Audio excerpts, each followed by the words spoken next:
Hello friends, कैसे हैं आप सभी। आशा करता हूँ आप सभी स्वस्थ होंगे। तो दोस्तों, मैच एनालिसिस तो काफ़ी हो ही रहा है, अच्छा हो रहा है। चाहे हम बात करें इंडियन वुमेंस क्रिकेट टीम की या मेंस क्रिकेट टीम की, साथ में चाहे कोई मूवी रिव्यू है, कोई बजट हो।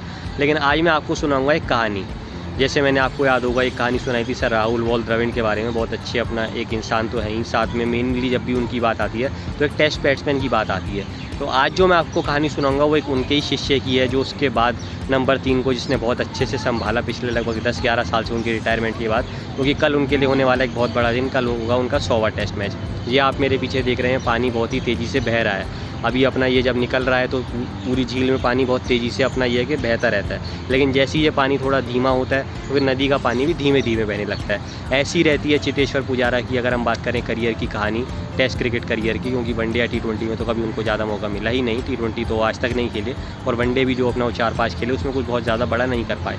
लेकिन टेस्ट की चाहे उनकी पारी हो या फिर पूरे करियर की, वो अपना ऐसे ही रहती है, स्लो एंड स्टेडी। शुरुआत थोड़ी सी धीमी करती हैं लेकिन बहुत बड़ी फिर पारी खेलते हैं। तो आइए मेरे दोस्तों शुरू करते हैं। तो दोस्तों, लगभग अगर हम बात करें, चेतेश्वर पुजारा 35 साल के हैं। 1988 में उनका बर्थ हुआ था राजकोट में, गुजरात में।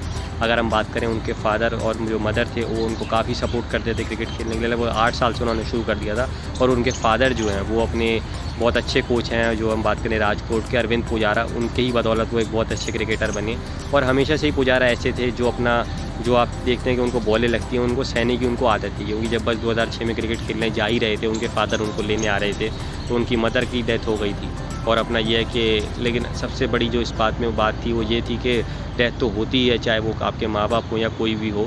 लेकिन उसमें बहुत बड़ी बात ये थी कि तब भी रोए नहीं, उनके फादर ने ये बताया। तो आपने हमेशा ही देखा होगा पुजारा कभी भी कोई बहुत सेलिब्रेशन करते नहीं। आप विराट कोहली को देखते हैं, आप रोहित शर्मा को देखते हैं, आपने शायद रहाणे को भी कभी देखा हो, लेकिन आप कभी भी पुजारा को कुछ करते हुए देखते नहीं हैं कि कोई बहुत तगड़ा सेलिब्रेशन, कोई उनको चिढ़ा रहा होता है। मैंने बहुत बार देखा, बहुत बॉलर्स पे गुस्सा भी आया कि उनको टीज़ कर रहे थे, बट मैंने कहा नहीं यार, कोई बात नहीं, उनको जवाब ये अपने बल्ले से देंगे। चाहे वो जॉस हेजलवुड थे, चाहे वो जिमी एंडरसन थे, चाहे वो अपना टीम साउदी थे, कोई भी गेंदबाज थे।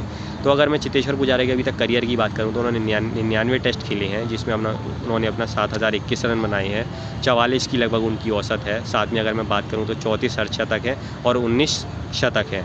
साथ ही इसमें अच्छी बात यह कि 3 दोहरे शतक हैं जो नंबर 3 पे आए हैं। बहुत अच्छी पारी उन्होंने खेली है। सर राहुल वॉल द्रविड़ के बाद ऐसे दूसरे बल्लेबाज हैं जिन्होंने नंबर 3 पे 3 या उससे ज़्यादा दोहरे शतक लगाए हैं। 7 उनके नाम अगर हम बात करें तो 150+ रन हैं। अगर मैं बात करूं बाहर के शतकों में तो 10 शतक तो उनके नाम भारत में है, लेकिन 9 शतक उन्होंने बाहर भी लगाए हैं। जिसमें 3 आते हैं ऑस्ट्रेलिया में, 3 आते हैं श्रीलंका में, 1 आता है बांग्लादेश में, 1 आता है साउथ अफ्रीका में, 1 आता है इंग्लैंड में।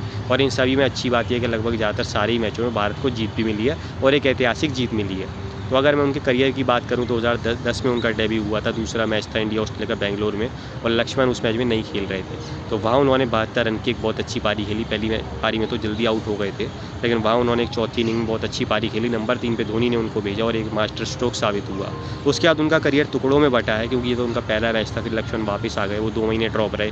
फिर रायना की जगह उन्होंने साउथ अफ्रीका में 2 मैचों में, लेकिन कुछ बड़ा नहीं कर पाए। तो 3 मैच उनके करियर के हो गए। फिर अपना ये कि लगभग 1.5 साल चोट और अपना ख़राब फॉर्म के चलते बाहर रहे। ये वही टाइम था जब भारत ऑस्ट्रेलिया और इंग्लैंड से बाहर आ रहा था। लेकिन फिर सर राहुल वॉल द्रविड़ और लक्ष्मण रिटायर हुए तो उनको नंबर 3 पे मौका मिला। और फिर लगातार उन्होंने इंडिया के लिए 24 टेस्ट मैच खेले, जिनमें अपना ये है कि लगभग अगर हम बात करें तो 12 टेस्ट अपना भारत में थे, 12-14, और अपना 10 टेस्ट बाहर थे। उसमें अच्छी बात ये रही कि जो पहले 12-14 टेस्ट थे तेंदुलकर की रिटायरमेंट तक, अपना उसमें उन्होंने बहुत रन बनाए, जिसमें उन्होंने अपना 2 दोहरे शतक लगाए, 2 150+ रन भी बनाए। उसके सिवा 2 वैसे भी शतक थे, लगभग 6 शतक उन्होंने लगा दिए थे। लेकिन प्रॉब्लम ये हो गई कि जो 12 मैच थे वो सिर्फ भारत में ही थे, और जो उसके बाद 2 मैच साउथ अफ्रीका में वो गए, वहाँ पे भी उन्होंने 150 पहले मैच में बहुत अच्छा जोहानिसबर्ग में, और अगले मैच 97 रन में। तो लगा यार भारत की दीवार अब सिर्फ ये है कि अंदर ही घर में मजबूत नहीं रहेगी, बाहर भी मजबूत रहेगी। लेकिन तभी झटका लगा कि अगले 10 मैचों में जो पुजारा के रन थे, इंग्लैंड के 5 मैच, इसके सिवा न्यूजीलैंड के 2 मैच और ऑस्ट्रेलिया के 3 मैच, वहाँ उनके रन नहीं बने। तभी विराट कोहली कप्तान बन गए, महेंद्र सिंह धोनी ने अचानक रिटायरमेंट अनाउंस कर दी, और अगले लगभग 4-5 मैचों से पुजारा ड्रॉप हो गए। अगर हम बात करें, 1 मैच ऑस्ट्रेलिया का था, 1 बांग्लादेश का था, और 2 श्रीलंका के थे।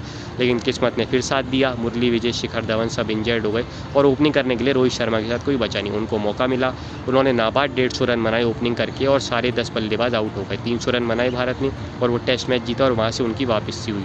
उसके बाद अपना ये है कि लगभग 6-7 टेस्ट उन्होंने फिर लगातार खेले, लेकिन फिर एक मैच में लगभग उन्होंने 180 बॉलों में 40 रन बनाए, और उस मैच में उसके बाद वो रन आउट हो गए, और वो मैच ड्रॉ हो गया। ड्रॉ हालांकि उनकी गलती नहीं थी, क्योंकि गेंदबाज अपनी तीसरी पारी में विकेट नहीं निकाल पाए।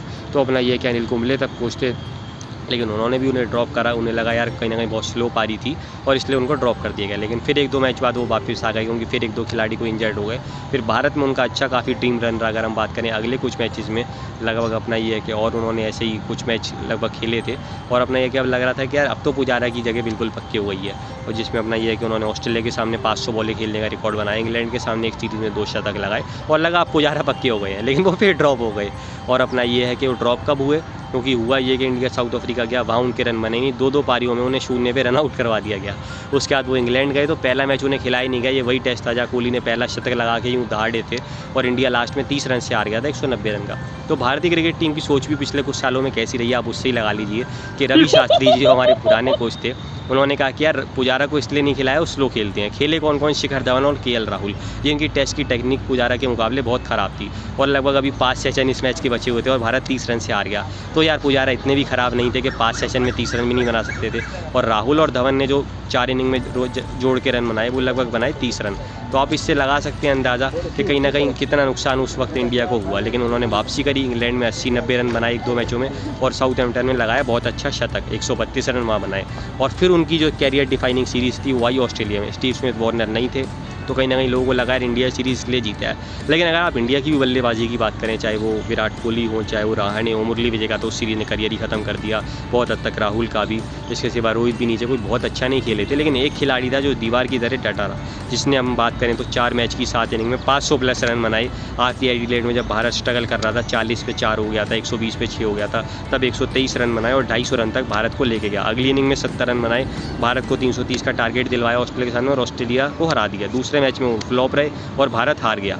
तीसरे मैच में उन्होंने फिर एक अच्छा शतक लगाया, भारत ने 450 रन बनाए और 130 रन से मैच जीते। चौथे इनिंग में मैच में बस भारत को ये था कि ड्रॉ करना था, उन्होंने 190 रन जड़ दिए और भारत ने 600 रन बना दिए और भारत की ऑस्ट्रेलिया में आ गई पहली जीत। लेकिन यहीं उनका पेट नहीं भरा। अगली बार ऑस्ट्रेलिया गए, वहाँ पहली 2-3-4 पारियाँ फीकी रही। लेकिन जब सिडनी में तीसरा टेस्ट था और भारत और ऑस्ट्रेलिया के बीच एक से सीरीज आई थी तो बहुत अच्छे 77 रन बनाए और पंत के साथ अच्छी पार्टनर करी और मैच ड्रॉ की और जीत की तरफ दोनों की तरफ ले गए। और चौथा मैच जो था वो शायद उनके करियर का सबसे बड़ा मैच उन्होंने खुद कहा था, जब उन्होंने 206 बॉलों में 55 रन ही बनाए। लेकिन इतनी सारी बॉलें अपने हाथ पे, अपनी कहीं भी अगर हम बात करें बाजू पे, शरीर पे, पीठ पे, हर जगह खाई। और उनके फादर ने कहा कि जब मैंने आके उनको देखा, टी शर्ट वगैरह उनकी उतारी तो खूब खून लाल लाल धब्बे जमे हुए थे। लेकिन उन्होंने खाई वो बॉलें और वो एक बहुत बड़ी भूमिका थी।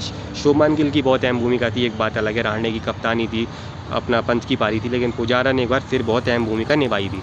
उसके बाद फिर अपना ये कि थोड़ा टुकड़ों में उनका करियर बटा, जिसमें अपना ये हुआ कि फिर वो थोड़ा घर में फ्लॉप रहे, टेस्ट चैंपियनशिप फाइनल में फ्लॉप रहे, फिर अपना वो बाहर हो गए। और इस बार लगभग उन्होंने लगातार 37 टेस्ट खेले थे, लेकिन फिर अपना वही है कि वो बाहर हो गए। लेकिन फिर उन्होंने काउंटी में जाके बहुत रन बनाए और अभी अपना ये कि बांग्लादेश की सीरीज़ में उन्होंने 90 रन बनाए पहली इनिंग में और दूसरी इनिंग में शतक जड़ दिया था। तो ऐसे उनके 99 मैचों का अपना करियर रहा है। अगर हम बात करें, पहले 1 मैच खेला, फिर 2 मैच खेले, उसके बाद 24 खेले, फिर 7 खेले, फिर 24 खेले, फिर 37 खेले और अब 4 खेले। तो इस तरीके से 99 तक पहुंच गए हैं और अब कल 100वां मैच है। 11 खिलाड़ियों ने इससे पहले कारनामा करा है। Dilip Vengsarkar, the great Sunil Gavaskar, legendary Shri Kapil Dev, अगर हम बात करें क्रिकेट के भगवान सर सचिन तेंदुलकर, सौरव दादा गांगुली, बहुत अच्छे टेस्ट के सफल कप्तान। इसके सिवा सर राहुल वॉल द्रविड़, उनके कोच, उनके शिष्य, अगर हम बात करें गुरु जिनके वो शिष्य हैं बहुत अच्छे, very very special Laxman, Virender Sehwag जो नाइटमेयर थे बॉलर्स के लिए, सरदार हरभजन सिंह बहुत अच्छे स्पिनर, विराट कोहली उनके बहुत अच्छे टेस्ट कप्तान, ईशांत शर्मा बहुत अच्छे स्विंग बॉलर और अब ऐसे एक और वो खिलाड़ी बनने वाले हैं। तो उनको बहुत बहुत शुभकामनाएं दोस्तों। और अभी अब अपना उनका टारगेट यही रहेगा कि ऑस्ट्रेलिया की सीरीज़ में बहुत अच्छा खेलें। इसके बाद अगर मैं बात करूँ तो उनके लिए ये भी मेरी शुभकामनाएं हैं कि टेस्ट चैंपियनशिप के फाइनल में भी रन बनाए और जहाँ तक भी वो ख़त्म करेंगे 8-9-10 हज़ार तक, देखो भी 35 साल की उम्र है, वो अभी शायद 1-2 साल और खेल सकते हैं। उसमें अपना ये कि वो और शतक जोड़ें, 19 को ज़्यादा बढ़ाएं, 34 उसको ज़्यादा बढ़ाएं, क्योंकि ये कि 2018 तक उन्होंने 52 मैचों में 4,500 रन बनाए थे। लेकिन अगले 45-47 मैचों में 2600 ही रन बनी है और जो उनकी औसत 50 के ऊपर थी वो लगभग वो 44 के नीचे आ गई। तो उसको फिर वो 50 तक लेके जाएं और खूब अपना ऐसे 50-100-70 रन तो बनाई। साथ में जो पहले वो लंबी पारियाँ खेलते थे 150-200 रन की, वैसा ही वो करें। अगर हम रिकॉर्ड्स की बात करें तो उनके नाम हैं जैसे सबसे ज़्यादा बॉलें खेलना, एक इनिंग में 500 बॉलें। इसके सिवा नंबर 3 पे द्रविड़ के बाद सबसे ज़्यादा रन बनाने का वो एक रिकॉर्ड उनके नाम है। इसके सिवा मैं बात करूँ तो ऑस्ट्रेलिया में 3 शतक लगाना वो उनके नाम है। नंबर 3 पे द्रविड़ का सबसे ज़्यादा दोहरे शतक लगाना वो उनके नाम है। 5 दिन टेस्ट मैच की बॉलें खेलना वो उनके नाम है। तो सारे रिकॉर्ड लगभग उनके नाम है। अब उम्मीद करते हैं हम वो ऐसे और रिकॉर्ड बनाएंगे और अपना इस मैच को, इस सीरीज़ को और वर्ल्ड टेस्ट चैंपियनशिप फाइनल जिता के अपने टेस्ट करियर को और यादगार बनाएंगे। तो stay positive Cheteshwar Pujara, all the very best to you, many congratulations to you. चक दे इंडिया।